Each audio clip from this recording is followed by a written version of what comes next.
আমি রাত বড় আতো 300 দিনের সংসার করছেন? হ্যাঁ বাবা 500 দিন। আমি আবার আমার তুই কোথাও থাকে না, যাইও না, কোথাও থাকে না? না না 1 মিনিটও না।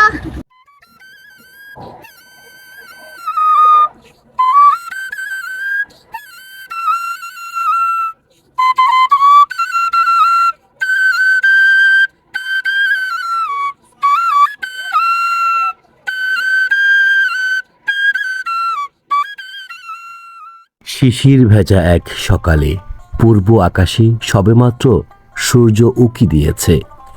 এরই মধ্যে বেদে সম্প্রদায়ের মানুষেরা তাদের ভ্রাম্যমান ঘর ভেঙে অন্যত্র পাড়ি জমানোর কাজে ব্যস্ততম সময় পার করছে। গানের কথা আর বাস্তবতা যেন একই সুরে গাথা। মোরা এক ঘাটেতে রান্দি বাড়ি, আরেক ঘাটে খাই, মোদের সুখের শেষ নাই।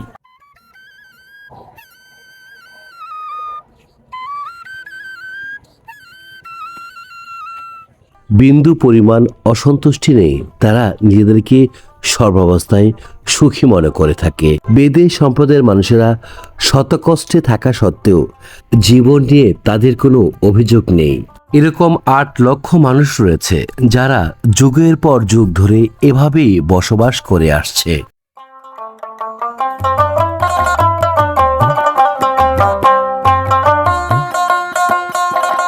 বেদেরা একটি জায়গায় খুব বেশি দিন অবস্থান করে না। তারা 1 থেকে 2 মাস অবস্থান করার পর অন্যত্র পাড়ি জমায়। কিন্তু কালের পরিক্রমায় ঘুরতে ঘুরতে তারা আবারও সেই জায়গাতেই ফিরে আসে। এভাবেই তাদের জীবন অতিবাহিত হচ্ছে। দূর থেকে দেখে মনে হয় এরাই বুঝি এই সমাজের সবচাইতে কষ্টে থাকা মানুষ। কারণ বাল্যবিবাহ, বহুবিবাহ এদের মধ্যে সবচাইতে বেশি হয়ে থাকে। তারা ঝুপড়ি ঘরে বসবাস করে অধিক অর্থ সংকটে দিনগুলো পার করে থাকে। তারপরেও তারা অধিক পরিমাণে সুখী মানুষ। সুখ মানে কি অর্থ আর প্রাচুর্য? সুখ মানে কি বিলাসিতা? আসুন জেনে নেওয়া যাক একজন বেদে দম্পতির কাছ থেকে কিভাবে কাটছে তাদের জীবন। সুখ দেখো কোথায়, দিন শেষে এটাই সুখ না ভাই? আমি রাত বড় আতো স্বামীর অনেক ভালোবাসেন? আমি তো সব স্বামী মানে যা চাই তাই? সবই তো সেই দে, সবই তো আই তো দাবিও দেবো। কারণ স্বামী যদি বলে আরেকটা বিয়ে করতে তখন? তো কইলো পুরুষ চাইলে না বিয়ে তো করবে, উনি তো বিয়ে করছেই। করছে? হ্যাঁ, উনার বউ বাড়িতে রইছে, প্রেগনেন্ট। বিয়ে করছে কয়টা? 3টে বিয়ে করছে, একটা পিরিত করছে 2টো। 300 দিনের সংসার করছেন? হ্যাঁ বাবা 500 দিন। 400 দিন? হ্যাঁ, ডাবল ডাবল। আপনি কি বড় নাকি? না বড় না, আমি হইছি মাঝারো, বড় ছোট। বড়রা ছোটরা? হ্যাঁ, তার ছোট আরেকজন। তাহলে 400 দিনের সংসার আপনার? হ্যাঁ, স্বামীর চেহারা দেখেন না, হ্যান্ডসাম দেখেই পাগল হয়ে যায় মাইয়ে লোকে। বাবা বেশি খাবো, বেশি রানবো, ভালো ভালো কাপড় পেনবো, এর লিগে দেখেই পাগল হয়ে যায়। আল্লাহর ইচ্ছা সুখী আছি আমরা। সুখে আছেন না? ইনশাআল্লাহ, আলহামদুলিল্লাহ। সুপ্রিয় দর্শক, স্বাগত আছি গাজীপুর জেলার শ্রীপুর উপজেলার নামদিয়া সাগর ব্রিজের পাদদেশ থেকে। দর্শক, আজকে যেরকম স্বাগত জানাচ্ছি, আর পাশাপাশি আমার মনে রয়েছে একটি কষ্ট। সেই কষ্ট হচ্ছে এই যে বেদে সম্প্রদায়ের মানুষেরা অল্প কিছু দিন হয় তারা এখানে এসেছিল, বসতি স্থাপন করেছে। তারা এখানে দীর্ঘদিন থাকার কথা ছিল, কিন্তু তারা থাকতে পারেনি।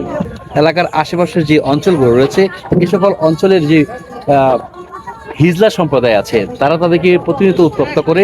সেজন্য তারা তাদের ক্ষুদ্র ব্যবসা পরিচালনা করতে পারে না, সেজন্য তারা এখান থেকে অন্যত্র পাড়ি জমাচ্ছে। এই বেদের সম্প্রদায়ের মানুষদের সাথে এরকম করা আসলে মোটেও ঠিক না। যার যার অবস্থান থেকে ওই এলাকার মানুষজন, সচেতন নাগরিক যারা যারা আছেন, তারা অবশ্যই এই বিষয়গুলো মনোযোগ সহকারে দেখবেন, যাতে ভবিষ্যতে এই হিজড়া সম্প্রদায়ের মানুষরা যাতে তাদের সাথে সাংঘর্ষিক না হয় এবং তাদেরকে উৎপত্ত না করে। দর্শক, এই যে ভাইয়ের দিন শেষে যে বললো যে অনেক সুখে আছে, অনেক সুখ হয়তো আছে। পলিথিনের ছাউনি থাকতে পারে, কিন্তু এই ঘরে অনেক শান্তি আছে, অনেক সুখ শান্তি। আছে। ইনশাল্লাহ বাবা মা বাড়িতে থাকে, সেটাও একটা শান্তি। এমনিতে যা ইনকাম করেন বাবা মারা জান তো? যা ইনকাম করি বাবা মারা চালাই, নিজেরা খাই। নিজেরা খান। বাবা মা আছে তাদের খাওয়াই। চুরিটা বিয়ে করলে কি হবে? স্বামীরা আমি যা করি তাই। আমি আবার আমার তুই কোথাও থাকে না, যাইও না। কোথাও থাকে না, না না, 1 মিনিটও না।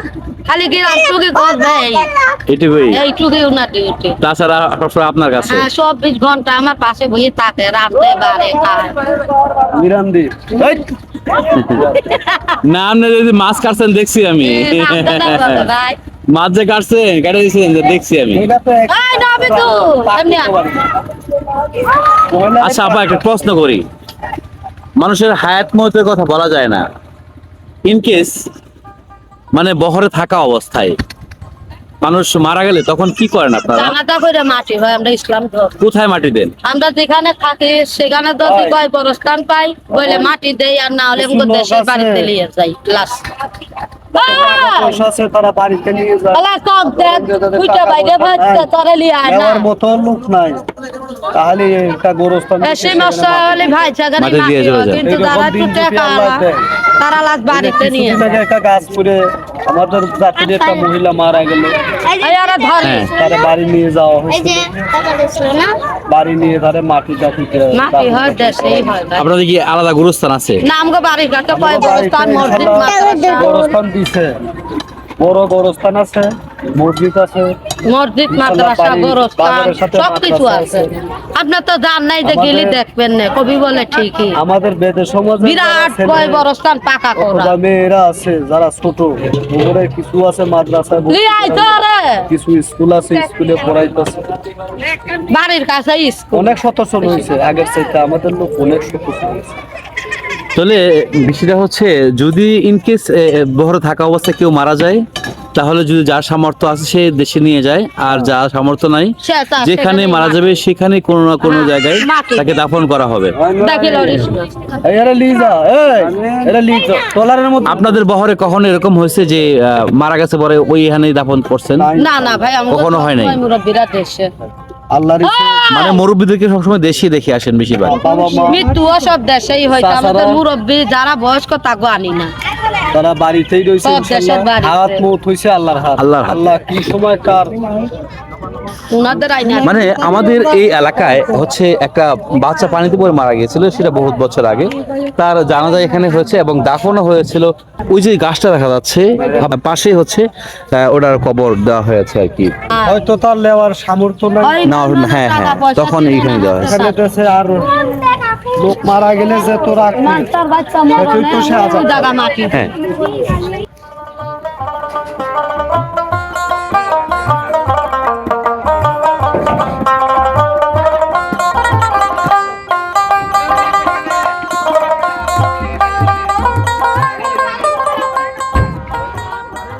অনেক লিটার সয়াবিন তেল হবে না? 30-35 কেজি হবে না?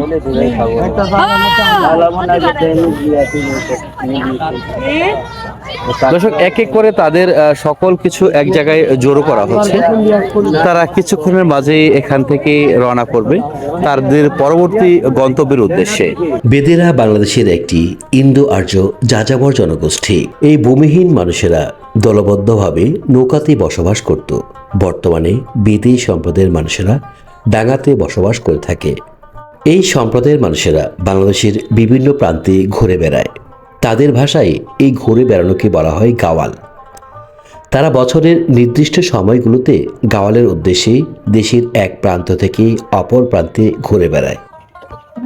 শেষ খাবার দাবার খেয়ে ফেলছেন?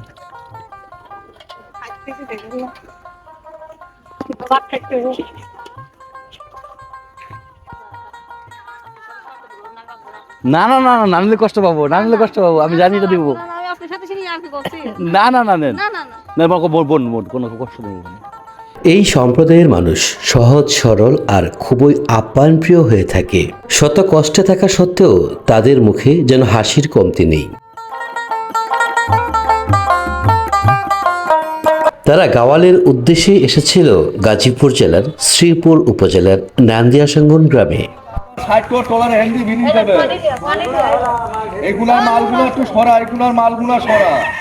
ভাঙা ঘরের খেলায় তারা খুবই এক্সপার্ট। ঘর বাঁধতে যেরকম সময় লাগে না, ভাঙতেও তেমন সময় লাগে না। 20 থেকে 25 মিনিটে একটি ঘর বাঁধতে পারে। ভাঙার ক্ষেত্রেও 10 থেকে 15 মিনিট সময় লাগে। যেখানে আপনারা স্থায়ীভাবে থাকবেন না, একত্রিত হবেন, এই জায়গাটার নাম কি পড়ছে? ওইটার নাম হয়তো গোপালদি। গোপালদি। এটা কোন জেলা পড়ছে? ওইটা ঢাকার জেলা না? হ্যাঁ, ঢাকার জেলা। ঢাকা জেলা পড়ছে। 2500 থানা। গোপালদি পড়ছে। তো এখানে কি এবার বিয়ে শাদী হবে? হ্যাঁ, অনেক আনন্দ। তাহলে এবার আর মেঘনা ঘাটে যাচ্ছেন না, এবার গোপালদি যাবেন। মানে কুরবানি দেবে, বিয়ে শাদী হবে, তারপরে হয়তো যাই মনে করেন এমনিও আনন্দ ফুর্তি হবে না, বস্তু বাজাবে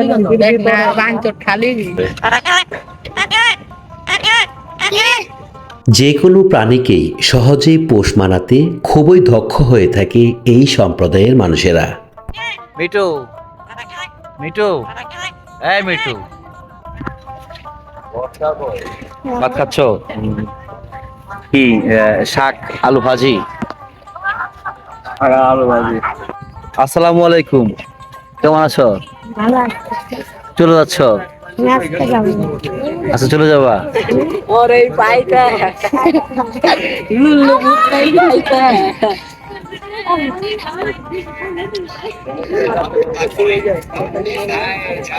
এই বেদে সম্প্রদায়ের মানুষেরা ঝুপড়ি ঘরে ভ্রাম্যমাণভাবে থাকলেও তারা খুবই পরিপাটি হয়ে থাকে।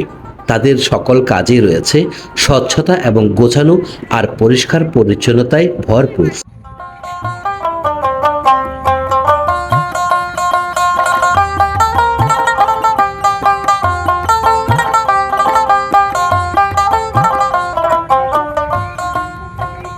বিশ থেকে 25 মিনিটের মধ্যে তাদের ঘর ভাঙা শেষ হয়েছে। তারা সকল মালপত্র গুছিয়ে এবার প্রস্তুত অন্যত্র রওনা করার জন্য। তোমাকে তুমি টাকা দিবা? এই যে নাও, তুমি নাও একটা। আচ্ছা, এখন হচ্ছে তোমরা দুজনে একটা, তোমরা দুজন, তুমি তাকে 10 টাকা দিবা, ঠিক আছে? তো তুমি দুজন যাও। হ্যাঁ, তোমরা দুজন নিবা, তুমি আর সে নিবা, ঠিক আছে? হ্যাঁ, এখন এই যে তুমি আর সে নিবা দুজন, আর তুমি আর সে নিবা দুজন। এই সম্প্রদায়ের ছোট থেকে বড় প্রতিটা মানুষ সামান্যতেই বেশ সন্তুষ্ট হয়ে থাকে। তাদের চাহিদা খুবই কম। হ্যাঁ, না গোপালদি চলে যাবো, তুমি মেঘনা ঘাটে আর যাবো না, এবার মেঘনা ঘাটে যাবো না।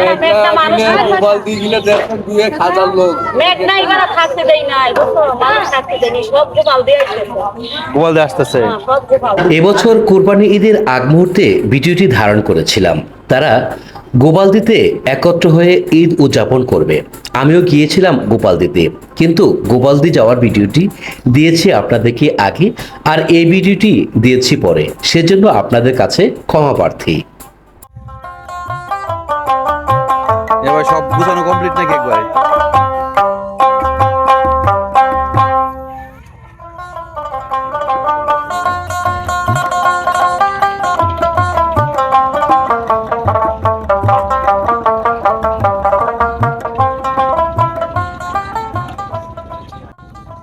বেদে বহরের ভিডিও করতে এসেছি, পাশাপাশি কিনবো মাছ। এই বহরটির পাশেই রয়েছে জেলেপাড়া। এখানকার জেলেরা মাছ ধরতে গিয়েছিল শীতলক্ষা নদীতে। ভোর হতে না হতেই তারা ফিরতে শুরু করেছে। আজ কি কি মাছ পেয়েছে জেলেরা, আসুন দেখে আসি।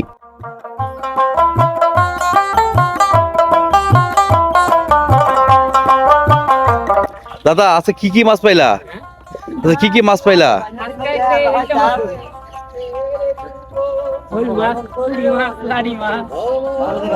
এখানকার এই জেলেদের কাছ থেকে বেদেরাও মাছ কিনেছে।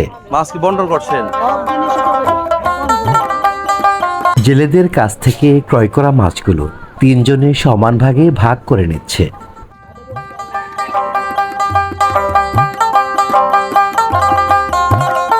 এমন ভাগে ভাগ করছে যেন কোনো অংশে একটুও কম না পড়ে।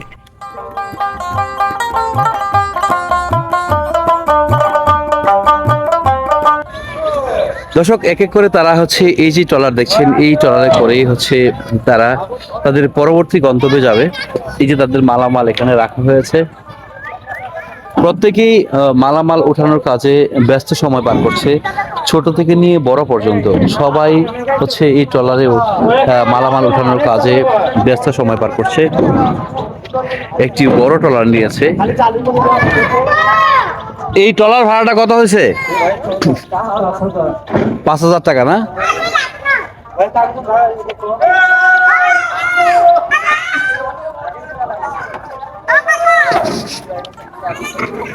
এই যে আমাদের এই মিষ্টি বোনটা এক এক করে মালামাল ওঠাচ্ছে।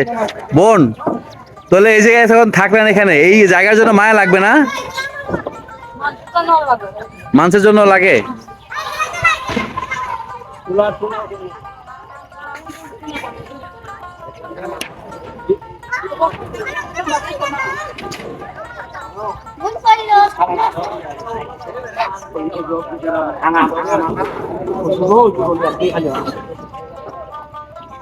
দর্শক তারা এখন মির্জাপুর যাচ্ছে, সেটাও নদীর পার। কারণ নদী ঘেঁষে তারা থাকতে বেশি স্বাচ্ছন্দ্য বোধ করে। আমরাও আবার পরবর্তীতে সেখানে যাওয়ার চেষ্টা করবো, তাদের সাথে আবার দেখা করার জন্য, যে সেখানে তারা কীরকম দিন পার করছে সেটাও আপনাদের সামনে তুলে ধরার চেষ্টা করব পরবর্তী ভিডিওতে। আজকে তাদেরকে বিদায় দিয়েছি গাজীপুর জেলার শ্রীপুর উপজেলার নান্দিয়া সাঙ্গুন গ্রাম থেকে, যে গ্রামে প্রতি বছরের হচ্ছে অধিকাংশ সময় বেদে বহরের এখানে বসবাস করে থাকে। তারা অনেক দূর থেকে এসেছে এই নান্দিয়া সাগুন গ্রামে। এখান থেকে আবারও তারা টুকের দিকে যাত্রা শুরু করেছে। এবার তারা মেঘনাঘাটে না যেয়ে তারা নতুন আরেকটি জায়গায় একত্রিত হবে। এবার তারা গোপালদিতে একত্রিত হবে। আমরা সেই গোপালদিতে যাওয়ার চেষ্টা করব। দর্শক, এই বেদে সম্পদের জীবন এবং ইতিহাস সত্যি করুণ ইতিহাস, অনেক দিনের ইতিহাস, হাজার হাজার বছরের পুরনো ইতিহাস। এই বেদে সম্পদের ইতিহাস একদিনে তুলে ধরা সম্ভব নয়। পর্যায়ক্রমে এই বেদে সম্পদের ইতিহাসগুলো আপনাদের সামনে তুলে ধরবো। আশা করছি আপনারা প্রথম থেকে শেষ পর্যন্ত আমার সাথে থাকবেন। প্রত্যেকটা ভিডিও, প্রত্যেকটা এপিসোড আপনারা মনোযোগ সহকারে দেখবেন। দর্শক, এই যে সকালবেলা এসেছি, আসলে মাছ কেনার উদ্দেশ্য ছিল। এই যে মাছ, বাইং মাছ হচ্ছে গলদা চিংড়ি সহ বিভিন্ন প্রজাতির মাছ আমরা নিয়েছি। হচ্ছে এখানে এই মাছটির দাম হয়েছে 800 টাকা দিয়ে নেওয়া হয়েছে।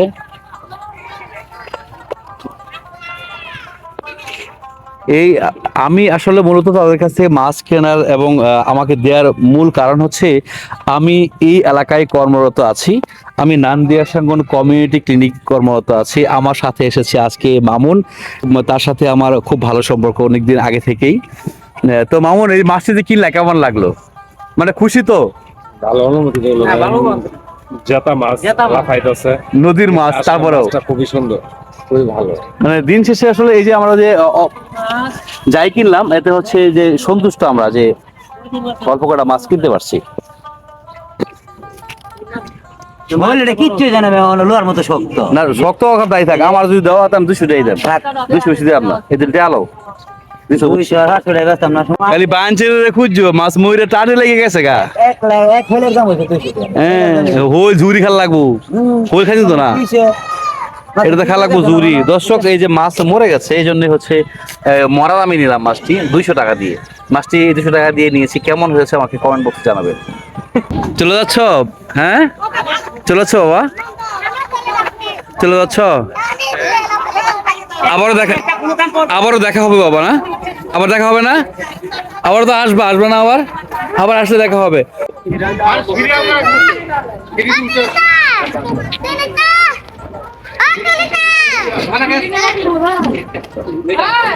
চাউল, খাবার পানি, ব্যাটারি, সোলার, তাদের আসলে ভ্রাম্যমাণ ভাবে থাকার জন্য সকল কিছুই রয়েছে।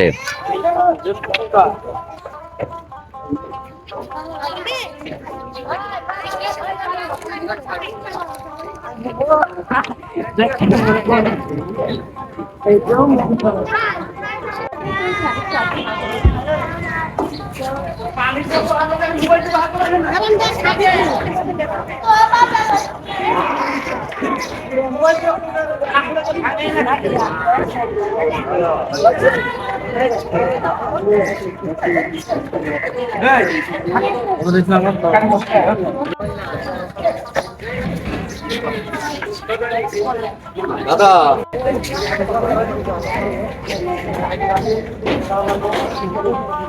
দোল্লা এই যে ফুটে যদি যা কারেন্টের বাবা আরে এই মাটি লাগবে হলে কি